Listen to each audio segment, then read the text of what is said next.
Hello everyone, welcome back to Star Ocean, the second story. Well, we gotta remove Click off of this list, seeing as nothing's there anymore except for some refugees. Because natural disasters happen, so now we have to take the long way around. But first, a pit stop. Doesn't feel like a town sometimes with these world map features, but this is our pit stop, Mars Village. We can really use this place as just pick up some extra supplies before we head off to Hurley. And also learn about attributes from this gentleman. If there's anything that's going to be happening here, we'll get to see a bunch of the translation work and how it's done. The negative effects can be canceled out by positive effects. If you combine several pieces of equipment, your travels will be easier. As in, if you really don't pay attention to the attribute system, it won't do much. Kind of a shame that way overall. And a rare instance of you have to call the person over in order to do work with them. There's a bunch of new equipment since Click really didn't offer that. But the thing is, if we're looking at our money versus the equipment that's here, it's best to still actually hold off. And you'll see why later. But for now, it's more important to actually make sure that we have some restorative items. Blackberries are lifesavers this early in the game, when a lot of our stats aren't really doing the things that they could be doing. Alright. Meanwhile, what's happening in Mars Village? The children are gone. Uh-oh. Unfortunately, the background music and the overall tone of everything, especially what that girl just said, is really not helping in terms of the urgency of, helping out and getting the children back. Nobody's allowed to go into the forest, the whole thing.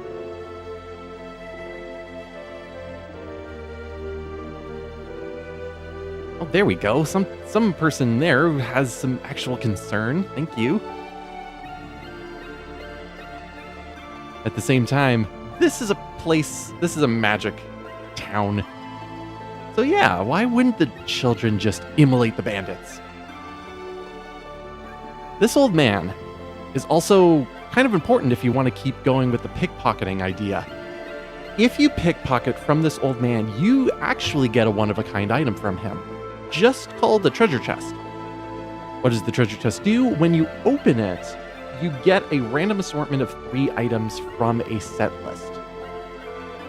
Why am I mentioning this? Well, one of the items in the treasure chest can be Claude's 3rd most powerful weapon that he gets in the game. So yeah, that's why pickpocketing was so important to bring up last video, because if you keep going with it, eventually you'll find this guy, and you can pretty much just break the difficulty for most of the first disc, really.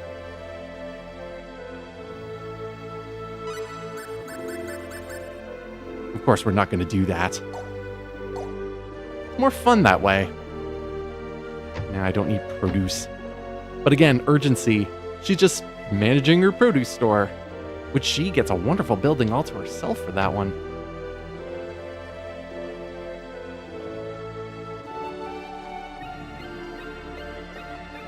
Alright, bets are in. Celine's mother is Labe. What is the father's name?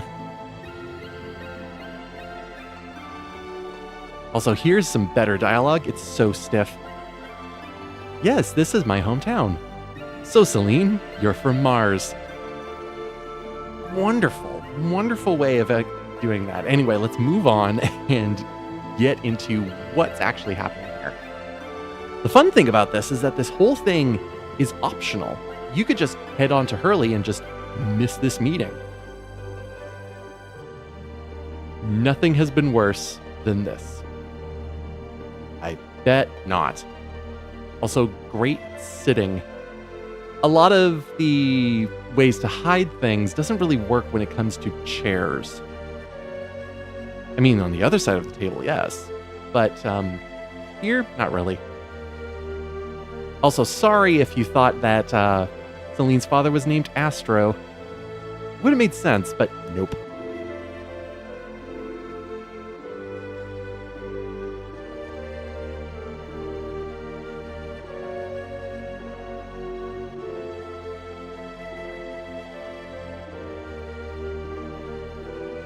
What kind of bandit are we talking about here? The ones that I can just hit for just a single hit and they're dead?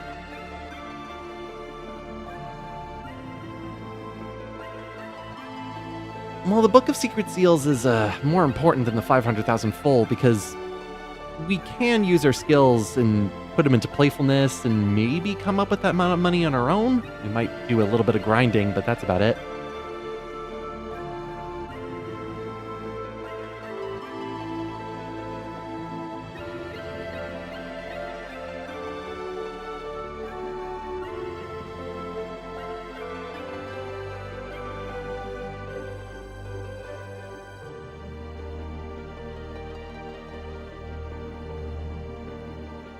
This is the fun thing, because you're supposed to put this together of like, this is a mystery they're trying to solve here. But are the bandits really considered evil? What is evil? Let's define it. Is it just any sort of mischief? Because bandits are really into mischief that way.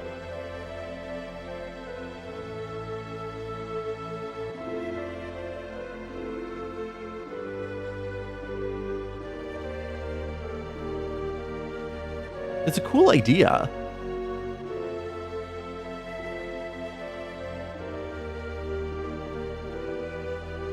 So here's the thing. They're bandits. And you have a team of expert spellcasters. But the fact that they broke the enchantment that they made means that something is off with who the actual adversary is.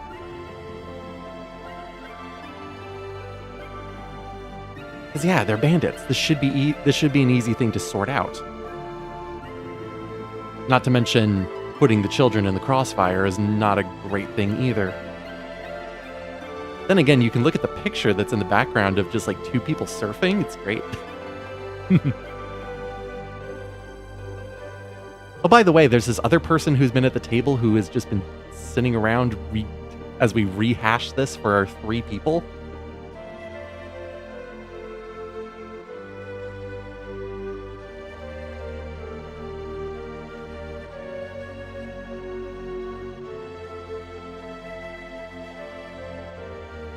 You can easily miss learning about Diaz when you're in Arlia, because if you're not talking with people, or if you're not doing private actions, all of that's missed.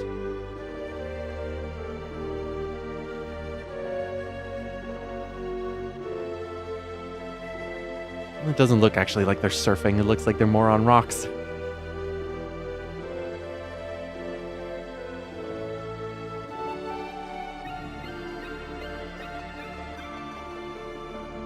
Tournament, you say?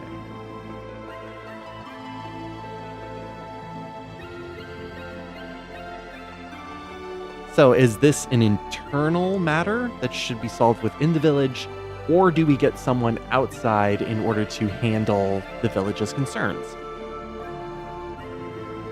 It's logical. It's a logical conundrum. Do you want to be indebted with someone outside, depending on how tight-knit and closed the village is?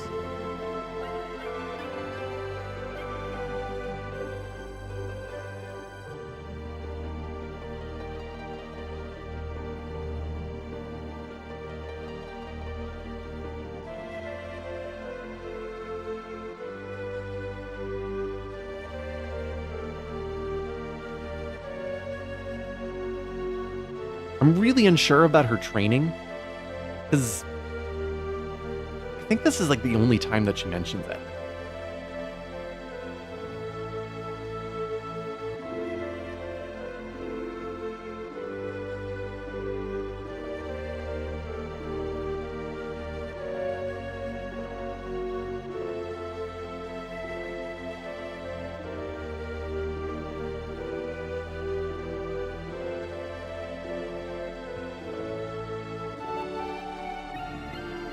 getting off that chair. That's lovely.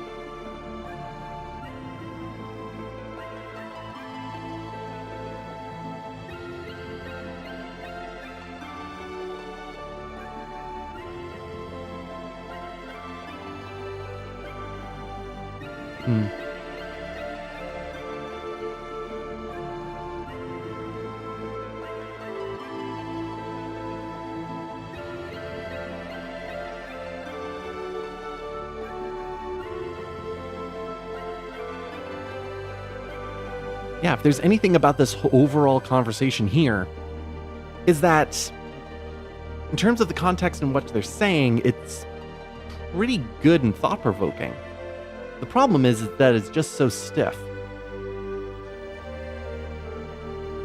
Depending on who you decide as your protagonist, you'll get slightly different scenes. If you're Rena, you actually just automatically head over there. And you get this private interaction, which you don't see on Claude's perspective.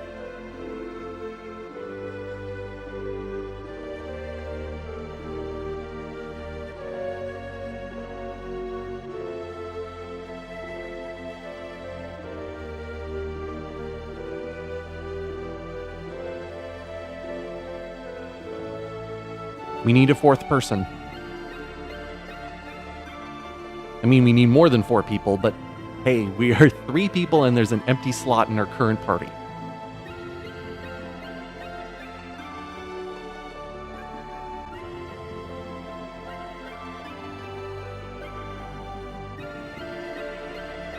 It's surprising they do it this way too, because then it's like an immediate flashback.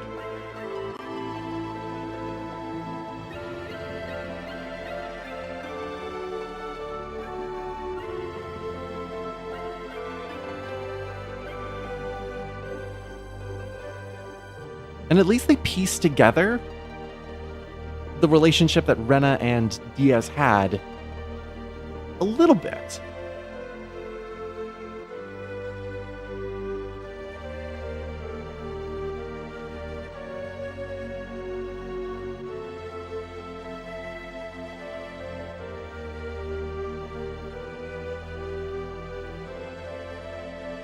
And maybe we'll get to learn the reason why there's been a 2-year gap and why Diaz left the town.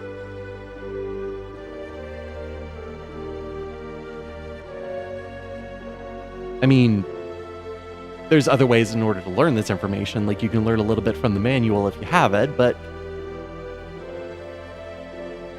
here you actually just like, it immediately gets into the character. It's like, Diaz is someone who's completely independent. Yeah, does not accept other people. I know a bunch of those kind of people, even kids.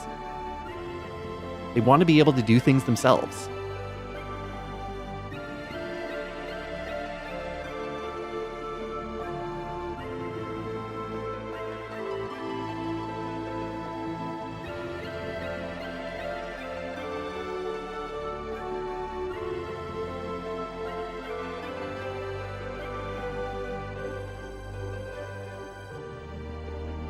To Rena's defense, the difference between 15 and 17 is quite huge.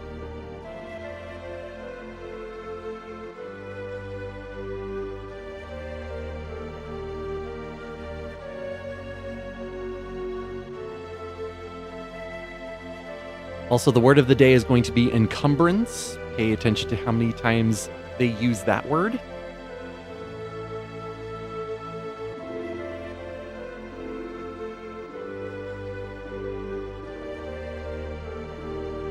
See, this is really good shorthand. If you're really paying attention, it's like, oh, that's why. And now time for the hardest line.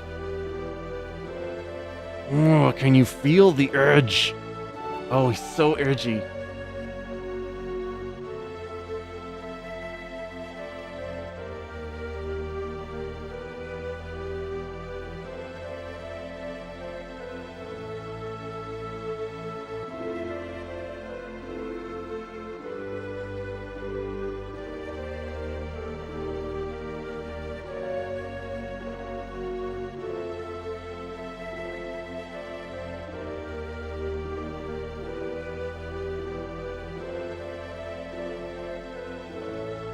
I mean, Celine wants to.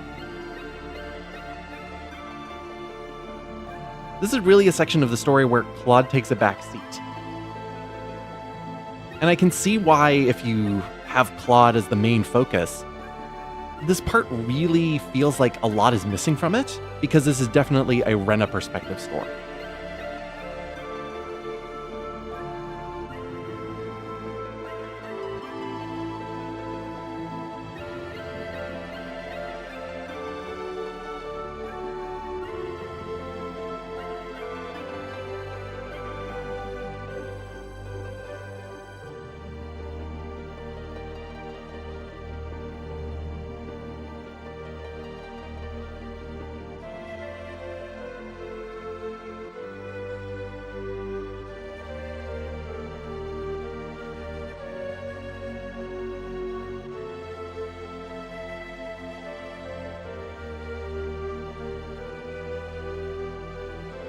Diaz wants to go it alone. Claude agrees. And this is just Claude being a boy. Ugh.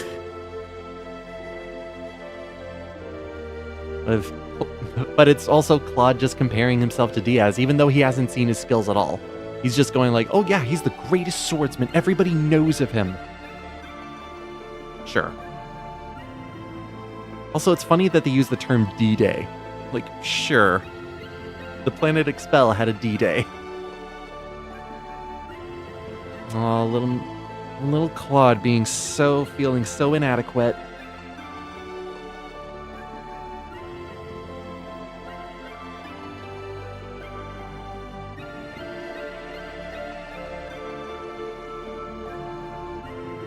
Again, Diaz showing off so much edge here.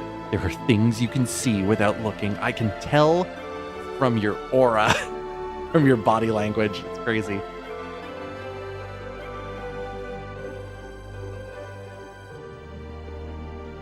Oh, there it is. I think that's the second time, unless I missed another one. I love that can be Rena's, excuse for anything. I'm going with you. You need healing. I can do that.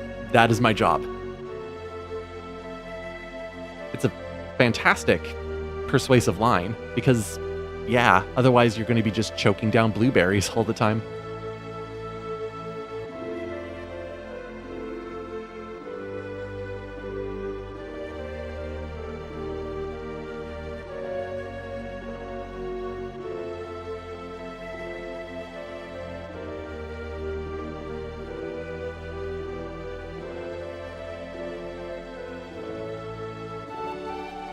They're really trying to get across. D-Day again. But they're really trying to get across just the emotional weight that a bunch of these characters are trying to have with one another. And I really respect that and what they're trying to do there. So at this point, instead of a group of 4, we have 2 teams of 2. Rena and Diaz and Claude and Celine. And it's at this time with Rena's perspective that you are able to get a whole bunch of equipment down because, Rena's kind of going in alone and under-equipped. So what accessories do we have? Well, a reverse doll can always come in handy, and the Luna tablet is also going to be helpful here as well. Just giving an extra 30% more MP to use is going to be very valuable. It's also a rare time when you see the other characters on the map that's not a private action. So that means if you were pickpocketing, unique stealing.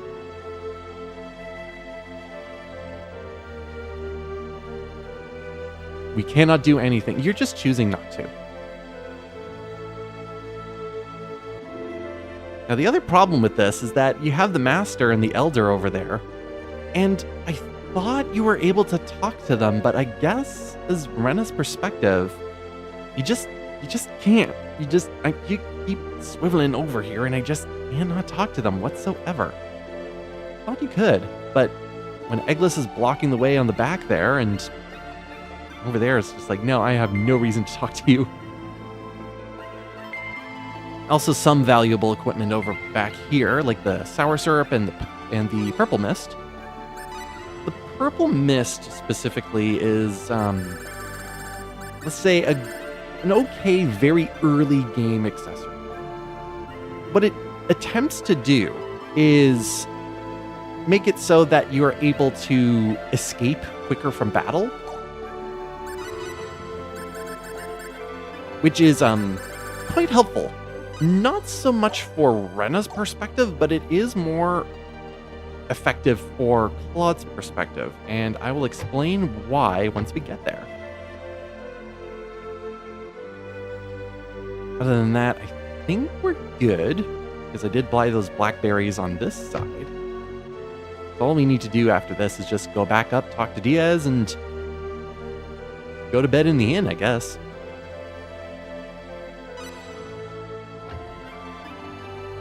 Claude, on the other hand, this is going to be a little bit awkward because, yeah, Rena's on Diaz's side.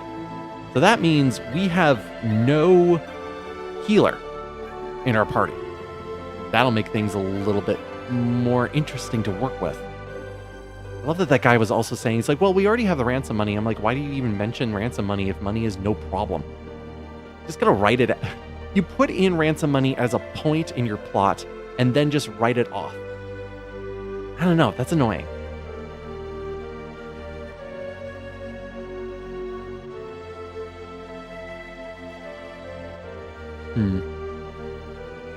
I don't know, she may be onto something.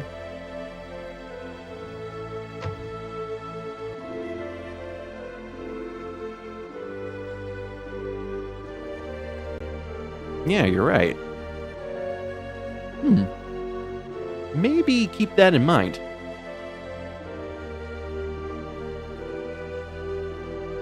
And even on Claude's perspective, you can also go up here and talk to Diaz and Rena. Oh, there it is. There's that word again. Ooh, boy.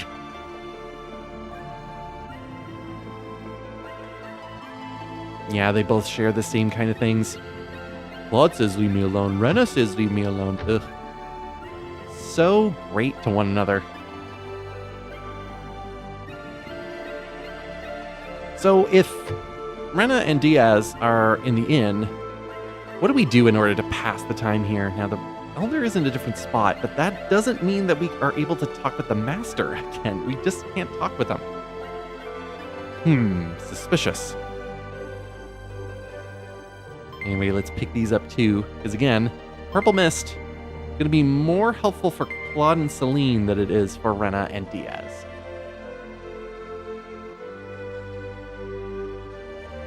Graciously, the Elder allows us to rest up here. I don't believe it actually happens in the Elder's house, though. Because the one place I haven't been in town is Celine's house, because she lives here. So it probably happened there, maybe.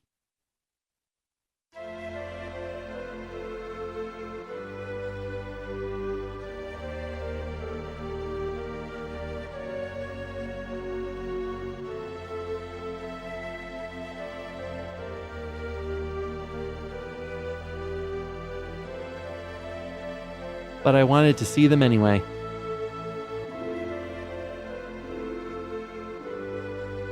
I can't assume what time it is because Mars doesn't get a wholly unique version of itself like Cross does. But it definitely is early morning. Like, in my mind, I'm going, it's 4 a.m. By the way, I got this thing to get across a game mechanic. Here you go. We got some boots. Some big old rubber boots. I mean, Rena, they're just rubber boots. I don't think you have to think too deeply about it.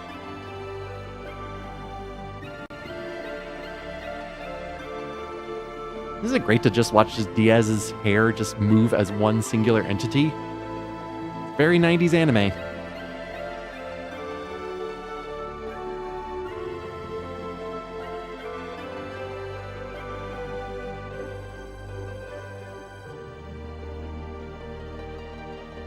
Diaz just not having it.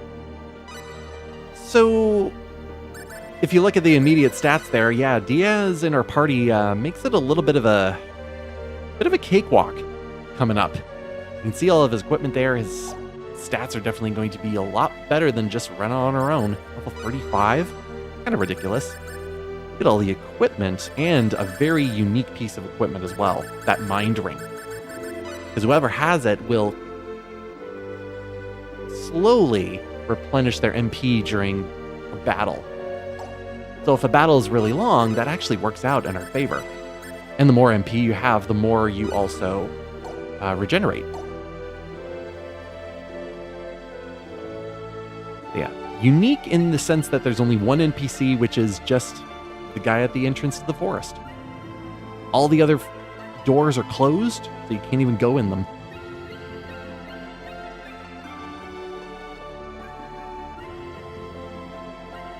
I want to put it into the put an end to this conflict quickly.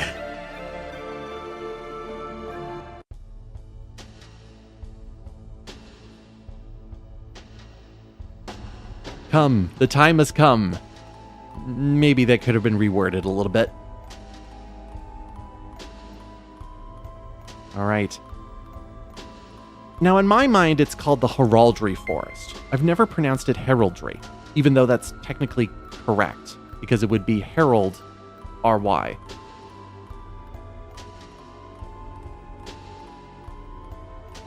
So, based on the bandits, they're just recolored. So, that just means that they are stronger.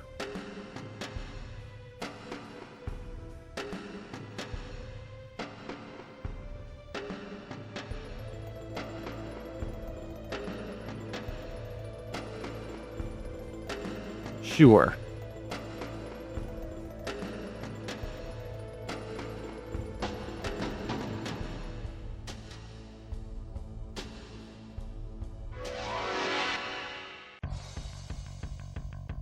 Piece of junk. Beware.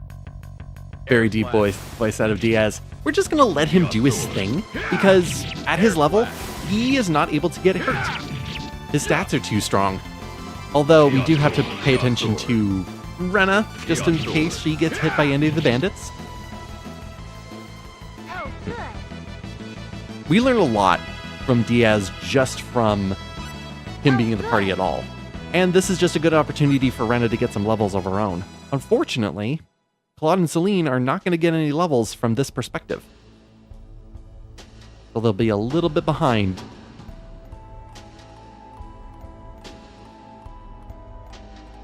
Any reason for you to kick out someone who's helping you? Ugh. Well, seeing as we just entered the forest, they're probably not here yet.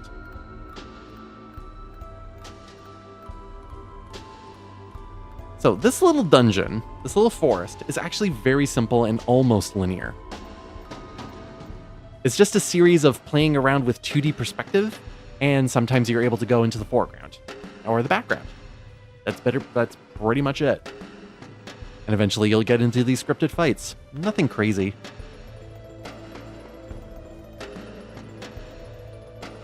They just use this dungeon to play with characterization. We learn a little bit more about how Diaz deals with people. As in, Piece of junk. antagonizes them and making sure that he is able to go in for the kill. Chaos sword.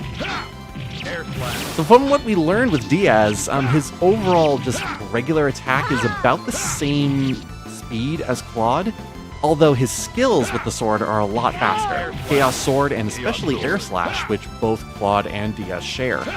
Diaz being more proficient with the sword means that he's faster with his abilities. So good storytelling. Apparently these bandits also have orichalcum on them. That's kind of ridiculous. Like, we're not going to be able to do much with the orichalcum at this stage in the game, but getting it this early is just odd.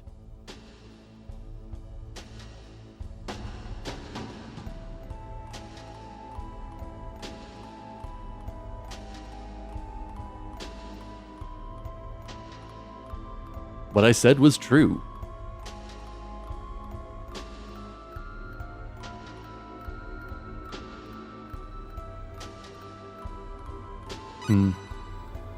Yeah, just take it in, Rena. That's all. But yeah, even though Diaz is pretty much impenetrable in this dungeon, Rena is not. She'll go down in a couple of hits if we're not careful. So it's better to control her than it is Diaz, just to avoid unnecessary death.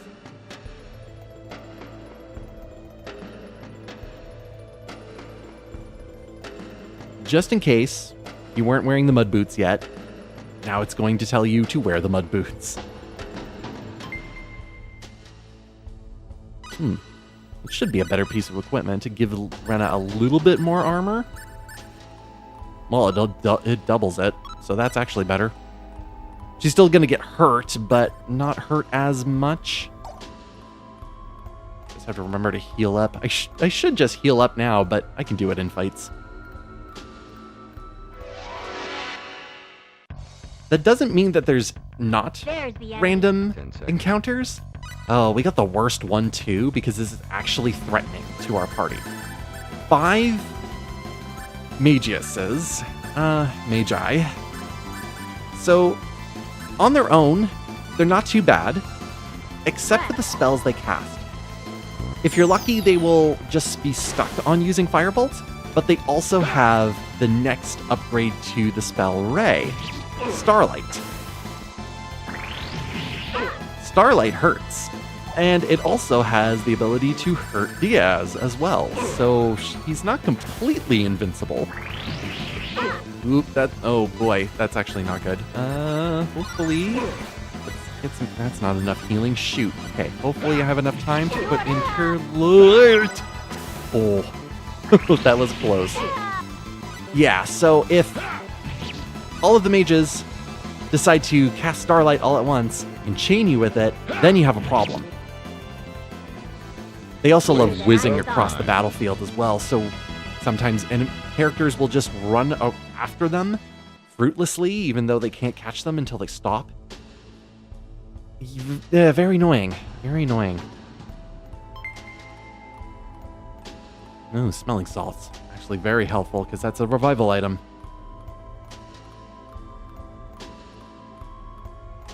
I think you just smelled our smelling salts.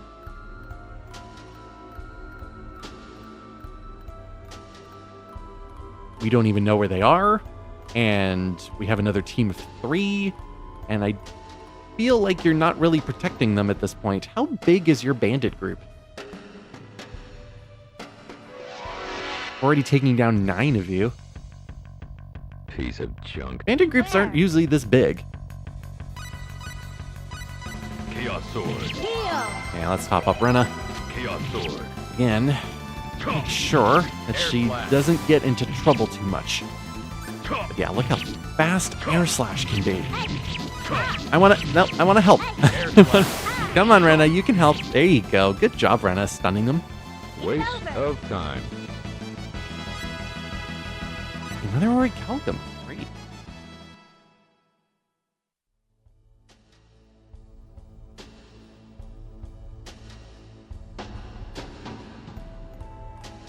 On Diaz, no.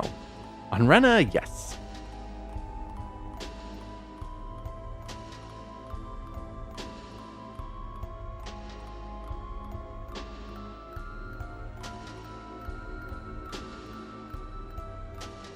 Sure.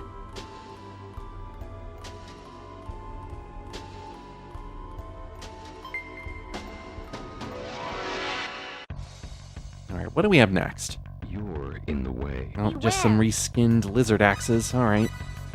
These aren't too bad. They're pretty much the same, except for they're being more powerful. Just gotta, yeah, watch out, because they're gonna be showing up. Yeah, we're gonna be hit by one of them in order to escape. There we go. Diaz, come over and help me, please. Thank you. Good job. Waste of time.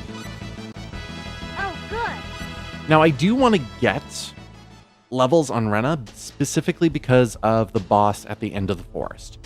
Because Rena's going to become a little bit of a great help by the end of it once she reaches a certain level. Now, because of the equipment we're finding in the forest, There's the enemy. there's a reason why I did not pick up equipment while we were in town. Because, hey, the dungeon has them. Save money. Now, apart from healing, Rena is actually pretty valuable when it comes to crowd control. That was a waste of time. So if Diaz wasn't so powerful, I would actually consider using the press spell a whole lot, just in order to control a couple of the enemies as we go.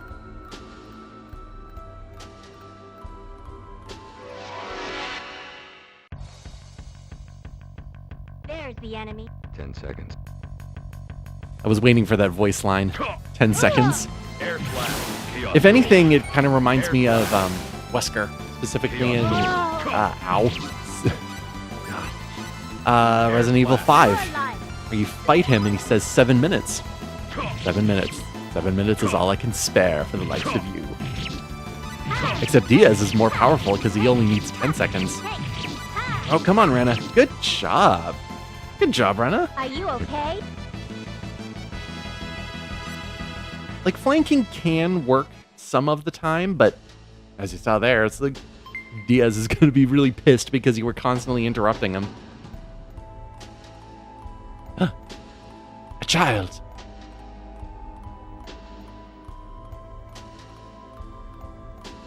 No, she's secretly the boss of the bandits. I don't know what this bandit is talking about. Wait, this lock.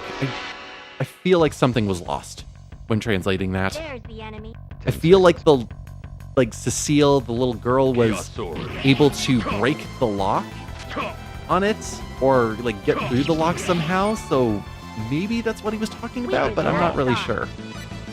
Anyway, the bandits are down 10 members now.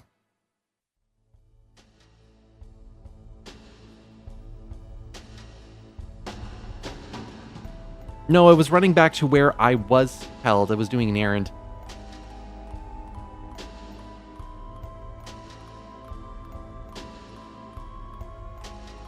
That's my job.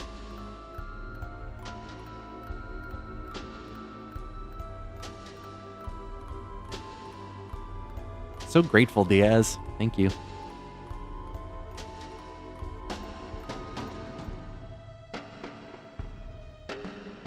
Yeah, we just heard that name before. Could it possibly be? No, just a coincidence. Diaz is gonna stomp that out right then and there.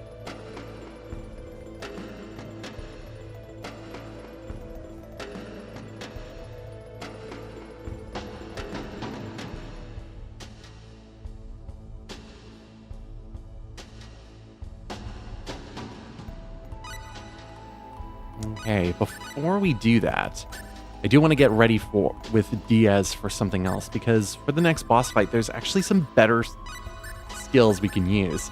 Specifically his wave abilities, Cross Wave and Crescent Wave. They cost more and they're a little slower, but they're also more powerful than Chaos Sword and Air Slash. So I kind of want to give those a go. Now the other thing I can actually do with Diaz to get him ready and make this fight a little bit more easy to work with is manipulate his stats a little bit. He's a temporary character, so we can actually use his skills and upgrade them. We have 200 to spend, so we might as well do that in order to make the fight a little bit easier. So what you're looking for here is either some of the combat skills you can look for, or if any of them upgrade base stats when you up the levels.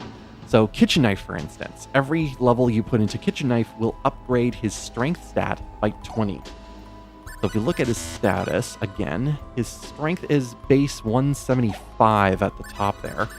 So if we put a level into Kitchen Knife, like so, which is just 2 points, which is just fine. Unfortunately, he doesn't have Perseverance yet. It goes up to 195. So if we put a few more into it, 20... to there. Yep, 215. Sounds good. Double checking. Yeah, he has no magic at all. He is pure physical. All right, so 20, 40, yeah, 60, 80, 100. I'm going to put in as much as I can. So now we've upgraded it by 140 points. Almost doubled it. So that will actually help us a whole lot more. I have a couple more skill points, so let's see. Yeah, I could upgrade his constitution. Constitution will make his defense a little bit better. By 2 points, so it's not as big of a change. But it's enough. Especially since, like, Diaz has been in a state of a bit of a cakewalk for this dungeon here. The boss is going to change that. So giving him an extra 10 points of defense is pretty okay. Meanwhile, we might as well get Claude and Celine into the picture as well.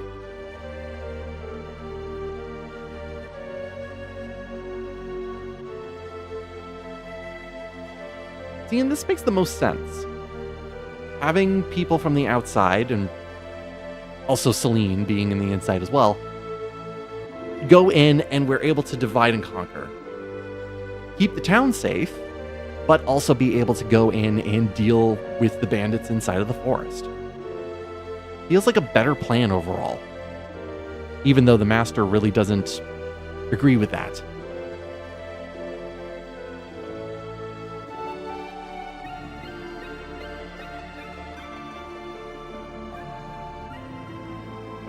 As long as it's for the greater good.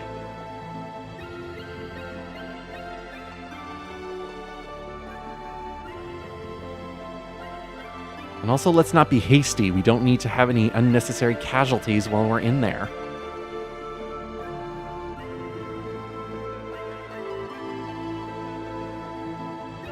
It just so happens that the Elder has a second pair of boots. Wonderful. The Elder already gave boots to Diaz because that was going to be the initial plan, but yeah, let's have some more boots. This time for Claude.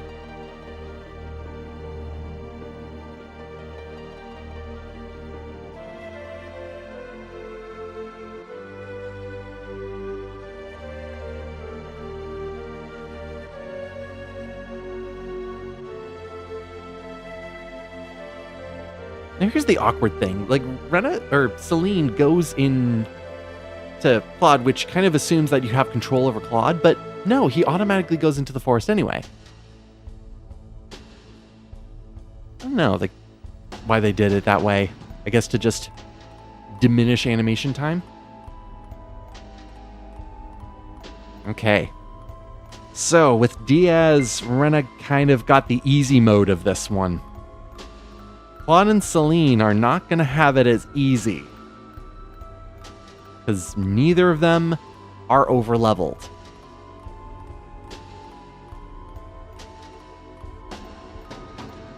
Also, here's the fun thing about putting these two perspectives together. You have another trio of bandits here, so on top of the 10 that Rena and Diaz fight, we got another set of bandits to work with. So this group is pretty big. Also, it's going to go way differently. We're technically under-leveled at this point. So, yeah, and also underpowered because we didn't get any equipment. So Celine is going to come in handy a lot. Just for crowd control, really. Ray is going to be your godsend here because, again, Claude is able to, like, peck out consistent damage, but it's less than Celine's Ray by 10 points.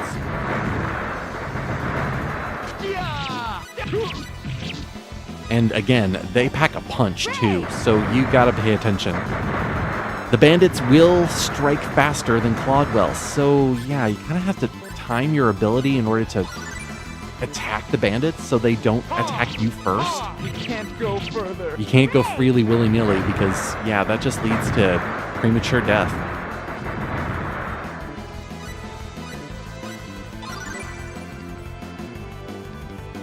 Me realizing I also need to get more healing items because I only came in for 2 blueberries and I already used all of them. Air slash. So yeah, when it comes to strategy, Well, that's somewhere around 80 points. keep your distance. My strength. I deserve this. And leveling up with these two is going to be far more important. Getting energy area for Celine is also very, very helpful here. You feel the difficulty a little bit. Oh, have they expired?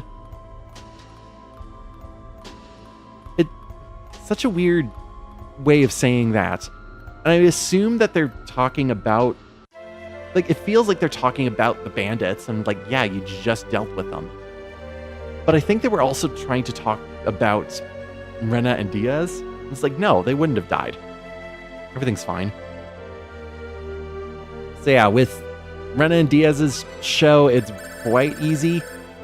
You almost feel like you want to get equipment in there, but you kind of know from Rena's perspective that there is a flame blade in there, so that would be a waste of money. You just have to figure it out. Get a strategy going. Use the field to your advantage. Healing items are going to be your friend. Just felt like coming back in here because you kind of can in this circumstance. Oh, there is the Elder.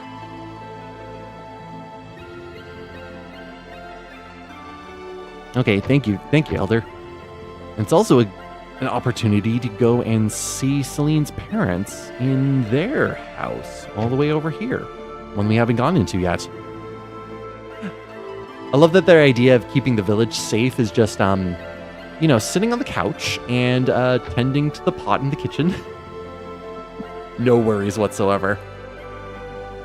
Like, for a missing children plot and actively making a plan and going through with it, there really doesn't feel like there's that much at stake.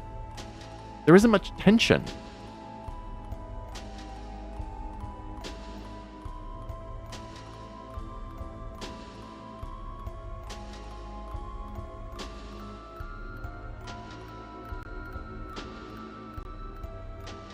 They will grow up to be powerful, strong, independent people.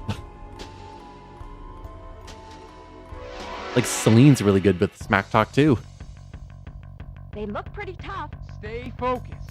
All right, so updated battle plan, making sure that Celine's MP is still around because now she's going to be using Energy Arrow. Actually, some power against this. Yeah, doing almost 500 points of damage.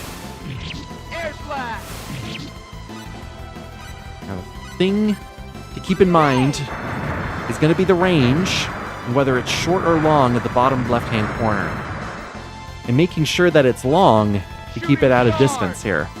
Sometimes I think about using shooting stars, but it's just not a great ability, even at long range, because even long range, you have to get into short range before it'll activate. So it's like, okay, not really that great. But if anything I want to do is make sure that Celine does not get targeted. Which is a little bit of an issue, and I want to make sure that Claude doesn't needlessly die. So I always got to be chugging blueberries and popping them like pills. Alright, sorry Celine, you gotta get hit. Ouch, shoot. That's not good. Got bumped into one another. Hopefully this is enough. Good, it gets rid of... Okay, it got rid of both of them. I guess that's it. That's a bit rough. Hey, well, Celine gets the experience there. There is an ability I kind of want to get for Claude, and hopefully I can keep him alive long enough to get it.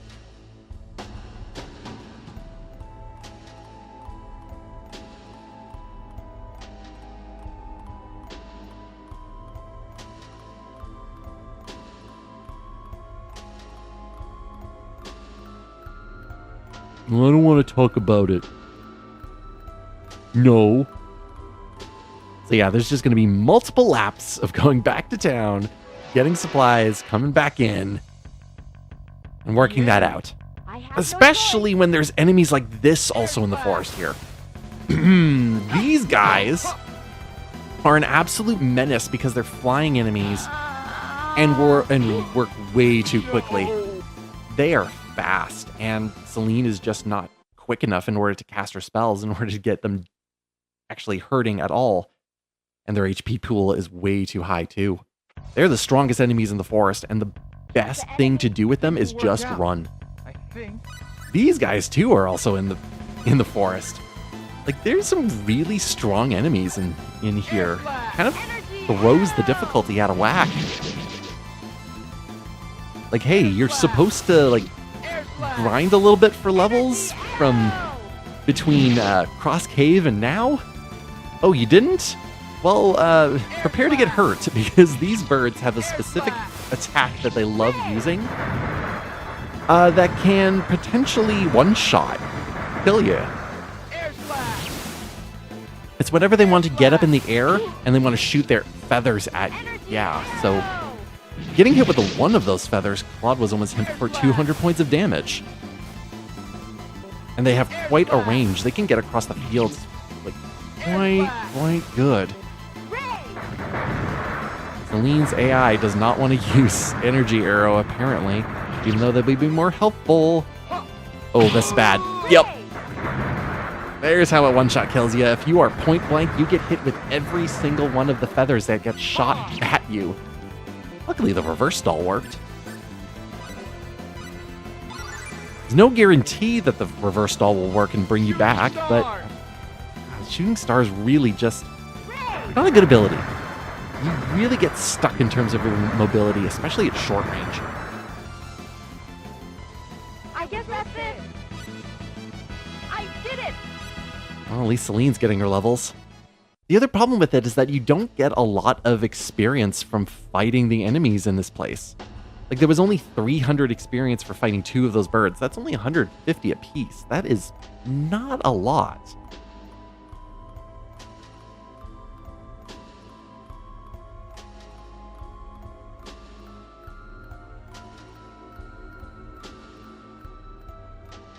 That's right, I ought to put them on. And the game will halt until you do it. You can't just hold them in your hands.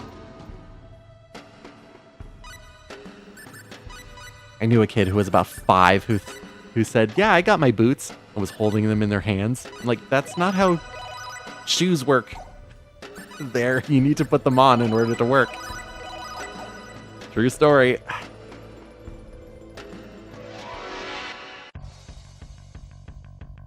Behind? What? Oh, these guys. Oh, kind of not worth it. Yeah, this is not worth the effort. Especially when they raid us.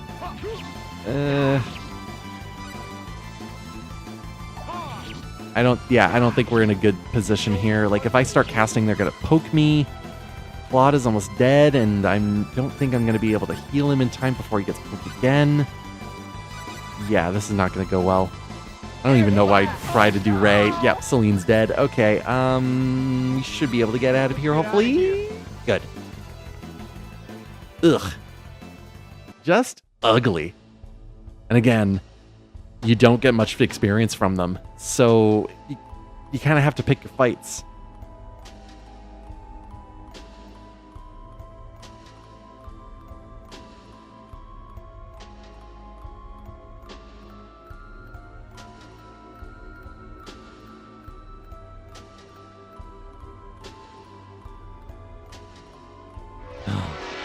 Claude, how dare you say such a thing? The enemy. Looks like I must Trying to be so stoic and not communicate your feelings until now.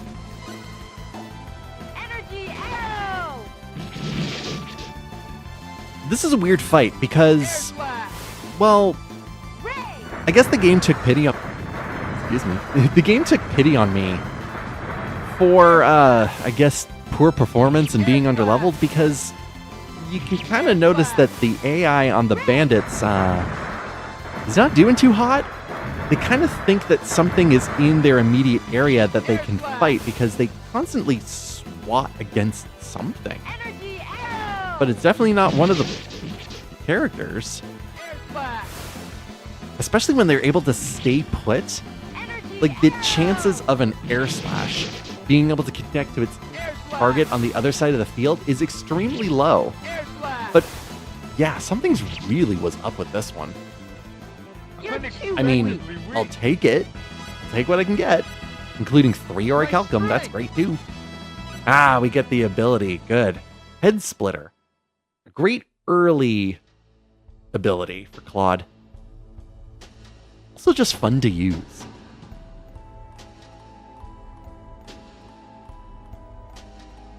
What have they been doing to make fools of the bandits? I mean, they took down 10 of them. You've taken down 9.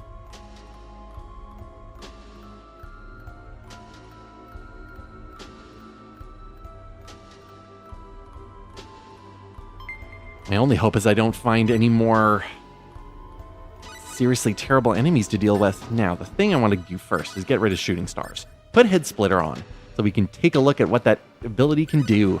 Because unfortunately, while the ability is fun, for Claude it is an MP sucker. Like all of a sudden you'll just like have no MP left and you'll go, where did it all go? And the answer is, it went into using it constantly. There we go. Now we can have Claude actually do something in a fight. Nearly triple his attack with the Flame Blade. And gives him the fire attribute, so for some enemies, if they're weak to fire, it will do more damage. And if their resistance to fire is up, then it'll do less damage. Because that's how attributes work.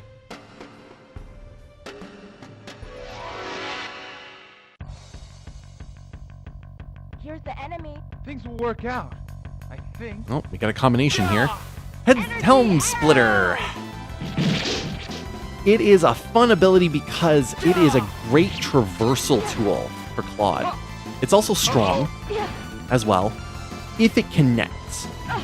The problem with Helm Splitter at the beginning there is because it's a new ability and Claude doesn't have any proficiency in it, is that it is woefully inaccurate at long range. So again, really good for traversal, but for actually hitting enemies, that's the problem.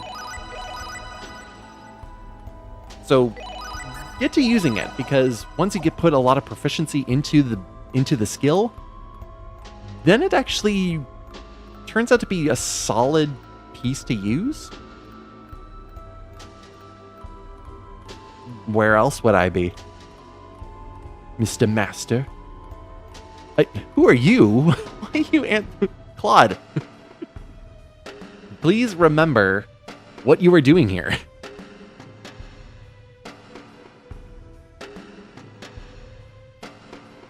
To help out?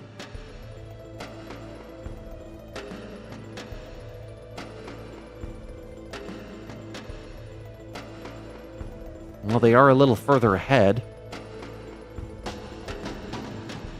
What have you been doing? Nothing?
Meanwhile,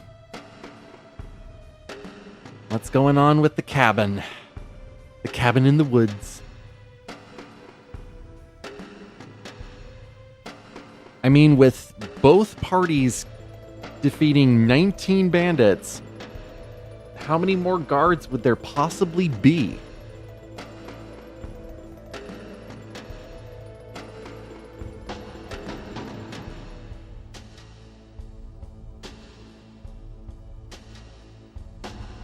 The children are not important. Were there any children to begin with?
junk. Beware. Let's start off with Rena and Diaz's boss fight, because it is surprisingly more tough than Claude and Celine's.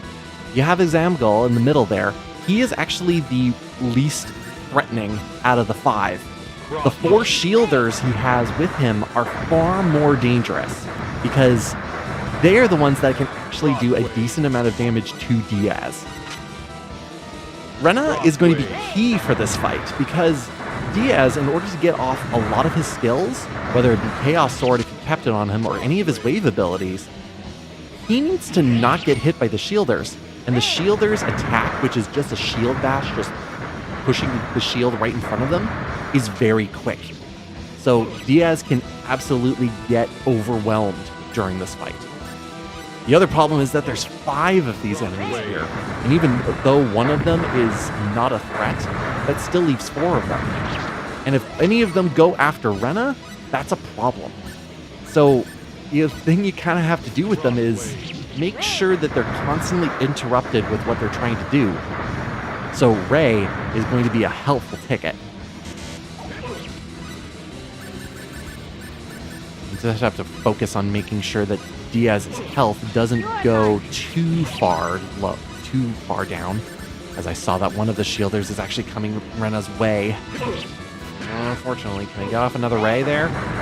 Maybe get out of the way. Unfortunately, I put Rena in a corner, which is not a great idea. So, okay. What to do? Maybe I'll do that so I can keep Rena moving. Okay, looks like we're okay in terms of the amount of enemies that we have there. So if I move around a whole lot, yeah, there we go. Fortunately, he's not going to get away from me. Maybe I do have to get hit a little bit, because yeah, that crosswave is too slow. I have to get on a different plane. Stop going X and stop going Y-axis. I need to go X-axis. Maybe I can get a press off? Nope. That hurt. That's the other thing about Rena, is that even with the Amber Robe, her defense is just not good enough. She can take 1 hit and that's it.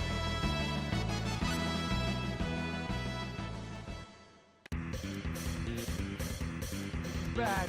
Here's the enemy. Meanwhile, it's 2 against 1 with Claude and Celine, so at least it's a little bit more manageable there.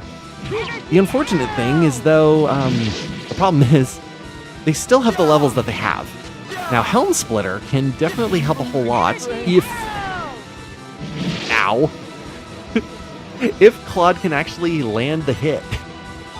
Oh boy, yeah. That's going to be good, because especially when Vermilion turns his attention to Celine, that's a bad thing that Claude needs to change right quick. Helm Splitter will close the distance, at least, in order to get his attention back. Again, he's going back after Celine, and ow. Heck the punch. What can I say? At least I have 2 things that I can use here. The smelling salts from inside of the forest are definitely going to help him get back up, so yep, you can pay attention to me. Energy arrow. Celine can put some energy arrows out and do some damage there. Yeah, his guard is just really dumb. Arrow. It's long and just halts Claude and leaves him open for a quick smack, and when that smack can do over half of his health, it's a bad time.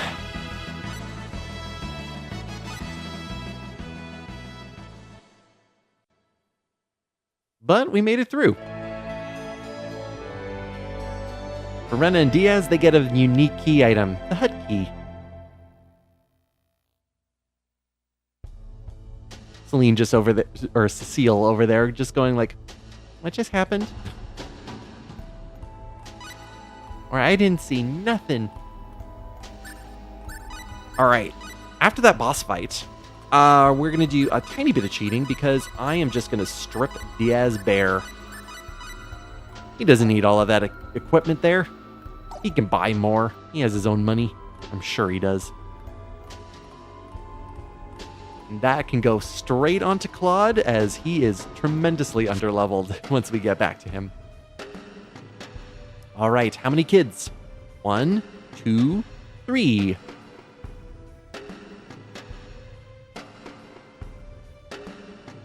3 children. That's all that we're here. At least that's all they wanted to model.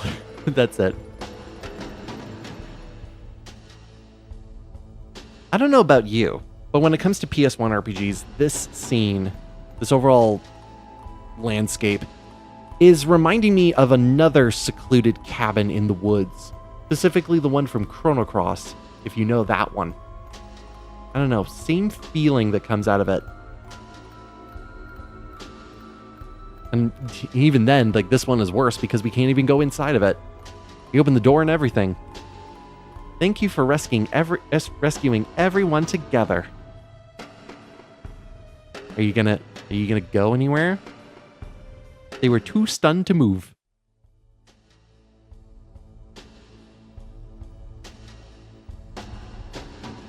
I don't know if that exactly looks like what Vermilion turned into. Sometimes I think he's just doing the meme pose of just lying there dead.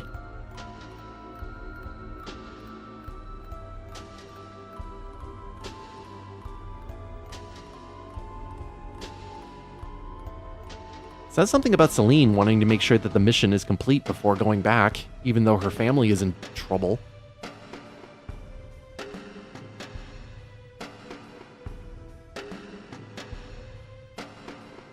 It's the thing we killed. We killed a big thing.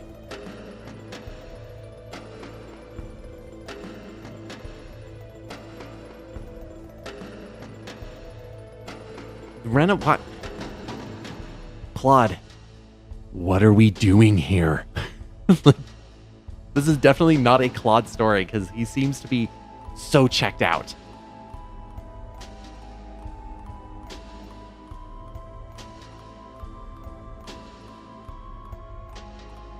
Yeah, he couldn't have done it without Celine.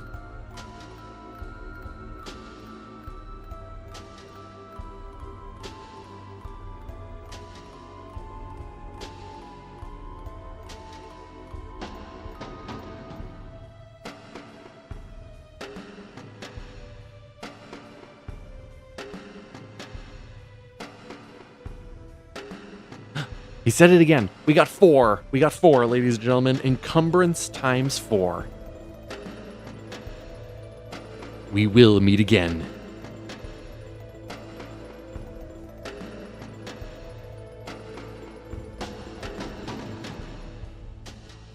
He's really focused on weight limits.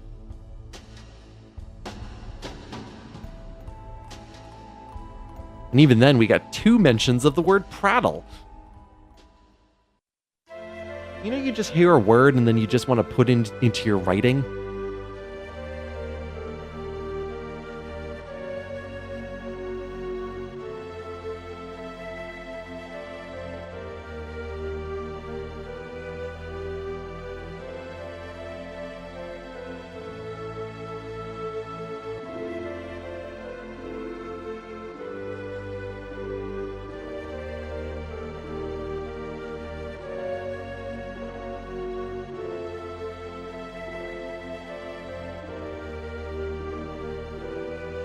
Wink, wink, nudge, nudge, say no more.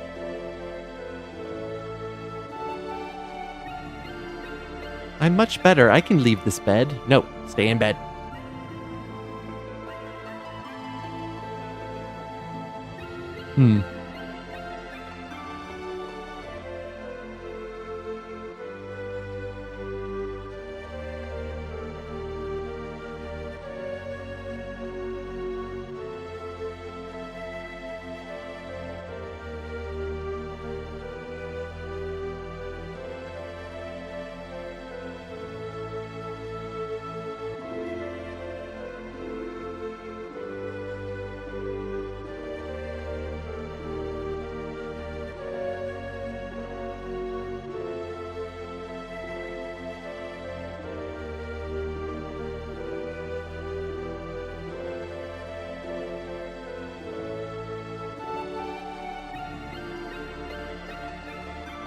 That's what they all say.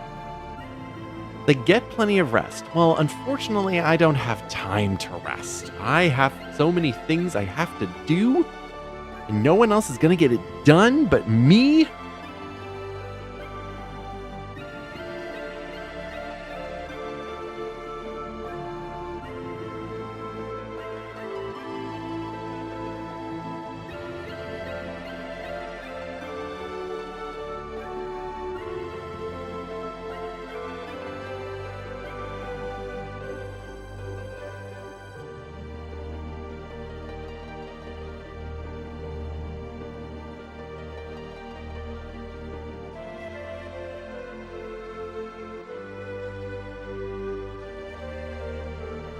It's easy to rebel, but hard to be recognized is quite a good line.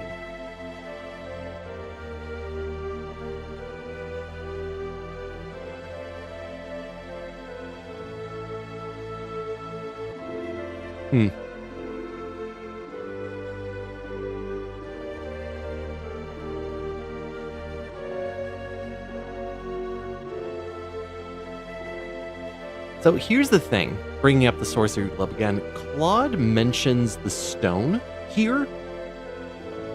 There's a line that you can easily miss in Mars, and I think I glanced over it going through things, but there is a person in town who mentions that the Master of Heraldry had a mysterious stone on him, which would make sense why he was able to turn into the monster that we then fought. So there is a little bit of a connection here between Alan having a stone and then this bandit also picking up a stone and getting, huge magical energy that he's able to kind of control. At least enough to break the barrier of the Heraldry Forest and get inside.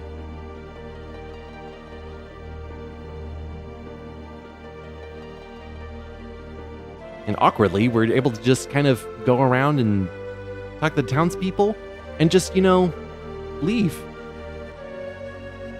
All intents and purposes.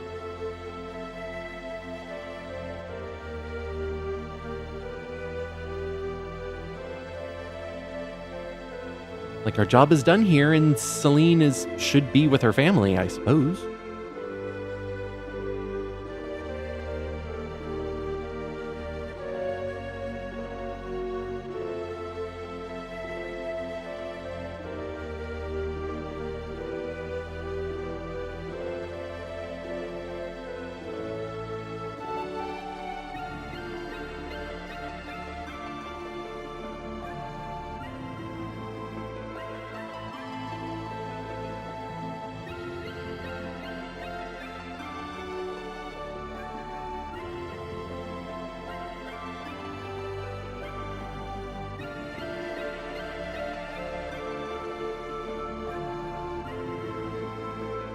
But we want to hit the road now and camp in the middle of the night somewhere.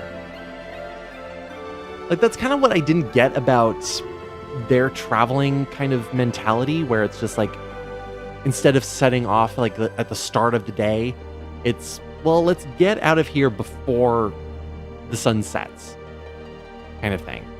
It's like, we don't want to spend the night anywhere. Now, the fun thing about this is that I went this direction because there are 2 exits to Mars. Yeah, he had that fake strange stone. Could that have been stolen from the Elder's house? That is the clue that says, oh, so another weird stone popped up that possibly has a connection to the Sorcery Club. And they'll talk about the fight that we'll never get to see ever.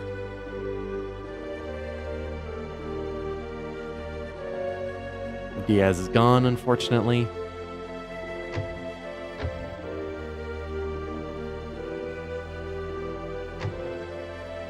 Hey, produce lady. Are you still talking about your produce? Absolutely.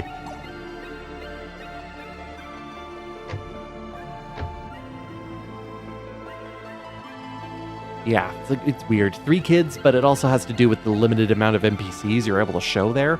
And Mars is not a big place at all. So whoever you get in here is kind of who you get.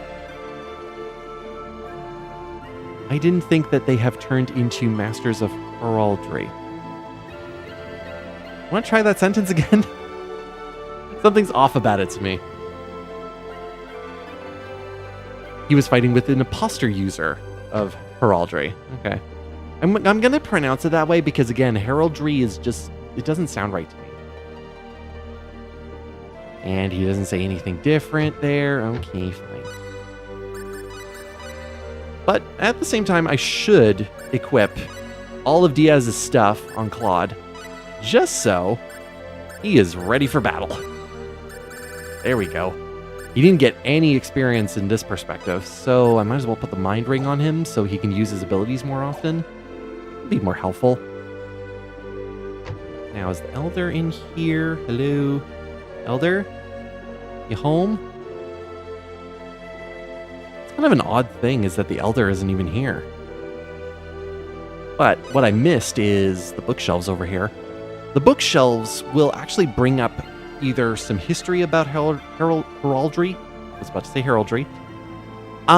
Including this instance of a game mechanic where two spells can be merged together if they're cast at the same time. Also, if one elemental spell and the opposite elemental spell are cast, they will cancel each other out unless one is stronger than the other. Those are game mechanics when it comes to the spellcasting system in this game, and we'll see a little bit more of it pretty soon. I want to show it off. So hopefully I'll be able to try and do that, because it's easier to do in the early game than it is in the late game. So where does heraldry come from? Well, it comes from a man doodling on people. They use the power of crests. So carving specific symbols on the body that is able to use specific energies in order to cast spells.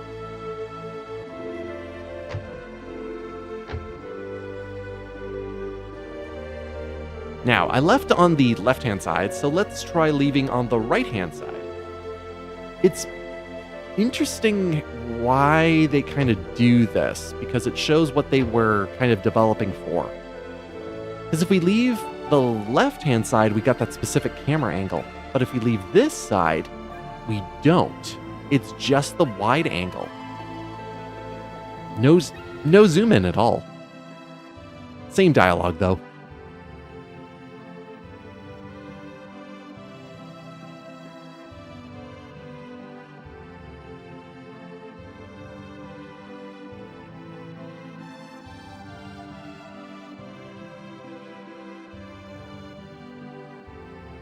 Playing through this again and getting to this point, roughly about 4 hours in, if you aren't taking the amount of time that I am doing, I kind of realized something about this game and why people either like it or why they don't stick around for it.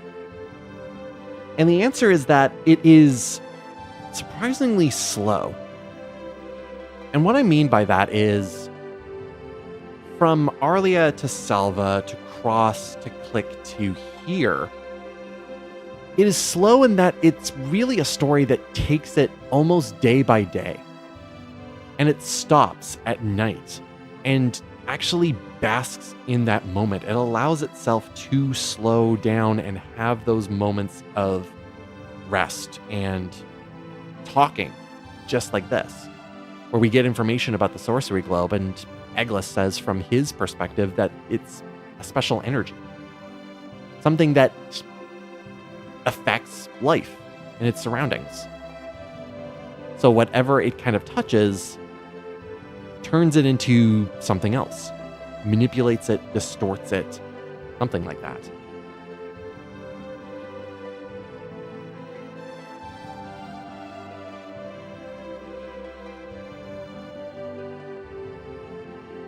And the other thing that makes me feel like it is taking its slow time is that I feel like that was also a vision for what this game was trying to do. And I could say that with the first Star Ocean game as well, because there were also times when it would take its time to just stop and be in a town for a night. Like, I still remember the bar scene that happened when you got to the second continent.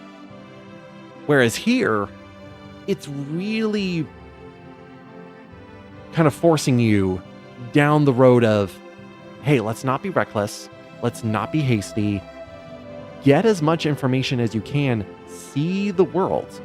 See what we have waiting for you.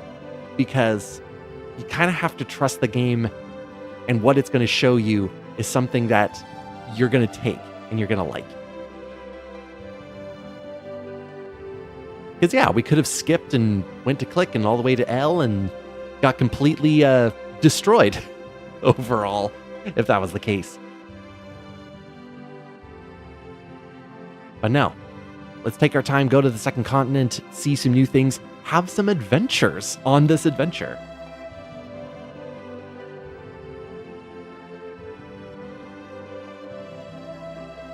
Yeah, maybe Eglis, you should have worded that better. But if you're doing Claude's perspective, this is a special scene that he gets, where it's like, yeah, Eglis kind of has an idea that Claude is not from here. Like, I mean, in the private actions, he's not doing a good job of, like, keeping his identity of where he comes from a secret.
Well, bye.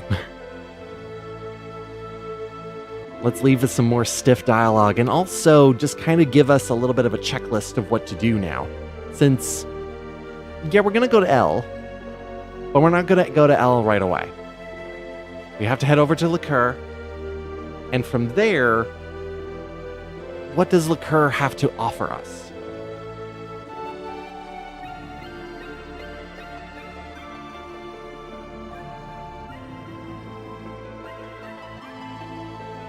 Yeah, head to the town, which they say that Liqueur Castle is the largest country. I don't think that was the right word that they were supposed to use with that, because I don't think any of the continents are really split into independent countries. But it is the largest place on the continent. Plus, remember that tablet we got in the writings, I should say, in Cross Cave? Well, Linga is going to help us out with that lingering plot thread, since we still don't know what those are.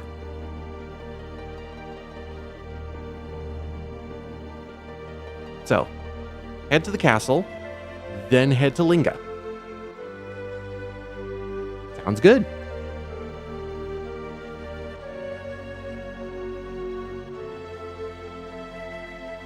You're kind of right there, Rena. Except, there's a bunch of things we can still do on the continent of Cross. We are going to be heading our way over to Hurley, though. But next time, we have somebody we need to pick up. A very special person. A one-of-a-kind person.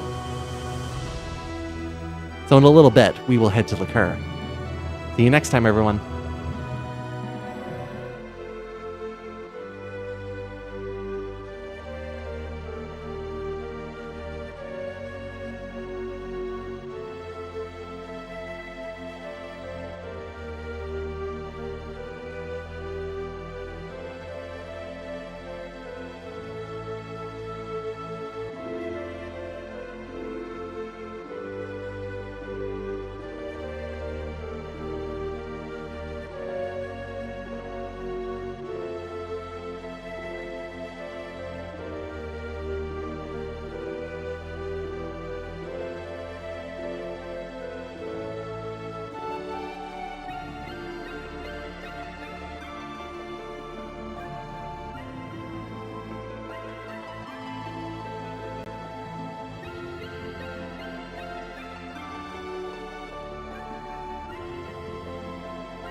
Now, this does unlock a very unique shop that is only available in this private action.